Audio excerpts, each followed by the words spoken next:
Selamat malam, salam sejahtera. Ini satu lagi pendedahan yang mungkin membuatkan Muhyiddin tak boleh tidur satu malam ini.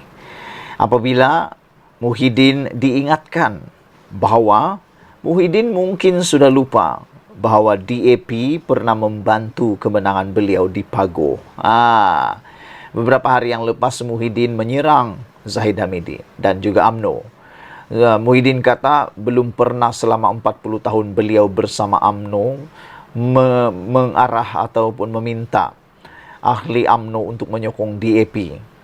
Tapi akhirnya apa yang dia curah terkena balik pada kakinya. Apabila Anthony Lok kata Muhyiddin mungkin lupa DAP pernah bantu kemenangan Muhyiddin di Pagoh.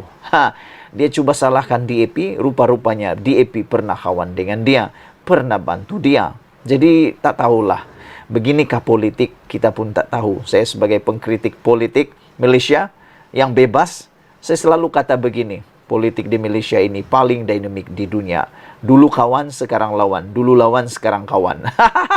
Dan jangan cakap, jangan Anda fikir parti politik yang Anda sokong sekarang itu adalah yang paling suci.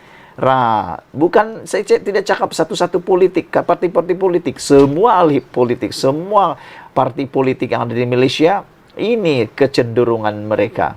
Ada yang dulu kawan, sekarang lawan. Ada yang dulu lawan, sekarang kawan. Kan? Betul ke tidak? Tak percaya? Banyak buktinya. Itu sebab saya selalu cakap sebagai pengkritik politik. Saya kata begini, jangan kamu anggap parti politik kamu itu adalah yang paling suci dan terbaik. Anda mungkin salahkan PH, kata, PH tiba-tiba berkawan dengan BN. BN tiba-tiba kawan dengan PH. Tapi Anda lupa bahawa parti politik Anda sokong itu dulu pun pernah berkawan dengan orang-orang yang sekarang musuhnya. Parti Bersatu dulu, siapa rakannya? DAP. Parti PAS dulu, siapa rakannya? Dia pernah bersahabat dengan DAP. DAP pun pernah bersahabat dengan UMNO sekarang ini. Jadi, oleh sebab itulah, hati-hati apabila Anda mau menyalahkan seseorang. Karena nanti Anda akan terkena seperti pepatah Melayu lah. Meludah ke langit, kena muka sendiri. Ludah ke langit, kena muka sendiri. Begitulah kan. Macam yang berlaku ni lah. Dulu saya pun selalu juga kena muka sendirilah kan. Kita cakap, parti ini berkawan dengan ini. Parti ini berkawan dengan ini. Sekalinya parti itu berlawan dengan ini pula. Dulu UMNO dan Barisan Nasional dan PH itu seteru yang paling hebat di abad ini. Paling hebat di dunia. Kalau boleh, bertarung, berperang habis-habisan. Tapi akhirnya apa? Kerana titah yang dibuat di Pertuan Agong, titah Ketua Duli Yang Maha Mulia di Pertuan Agong, UMNO dan Pakatan Harapan, Barisan Nasional dan Pakatan Harapan bergabung dan membentuk kerajaan perpaduan. Dan saya tak heran kalau tiba-tiba PAS akan menyertai kerajaan perpaduan, atau saya pun tak heran kalau tiba-tiba Bersatu tiba-tiba menyertai kerajaan perpaduan. Di Malaysia ini tiada yang mustahil. Permainan politik di Malaysia adalah permainan yang paling banyak liku-liku, paling banyak bengkoknya, paling banyak kelicikannya. Dinamik lah orang kata macam tu, tapi saya lebih suka kelicikannya. Dulu kawan, sekarang lawan. Dulu lawan, sekarang kawan. Macam itulah cerita dia kan. Baiklah. Hari ini Anthony Lok kata Muhyiddin mungkin lupa DAP bantu kemenangan beliau di Pagoh. DAP menganggap Muhyiddin Yassin terlupa betapa dia juga pernah mendapat manfaat daripada undi penyokong semasa ahli parti berkenan sehingga membantu ahli parlimen terbabit iaitu Muhyiddin Yassin memenangi kerusi Pagoh. Meskipun mungkin pada waktu itu pengundi ataupun jumlah undi, peratusan undi daripada DAP sedikit, tetapi ingat, sedikit atau banyak itu bukan masalahnya. Kerana walaupun hanya 100 undi saja, itu menentukan Anda menang atau tidak.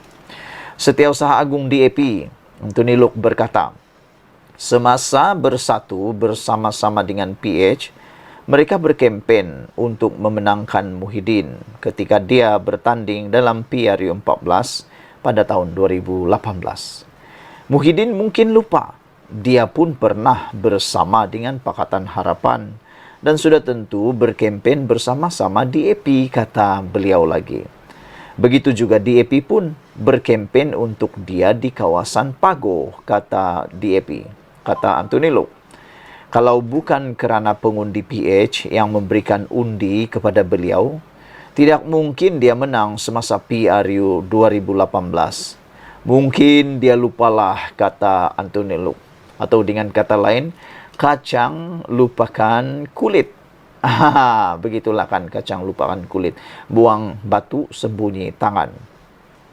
Menteri Pengangkutan itu berkata demikian sebagai mengulas kenyataan Muhyiddin yang menganggap janggal bagi UMNO apabila pemimpin parti itu meminta ahli mereka mengundi DAP dalam pilihan raya negeri PRN tidak lama lagi.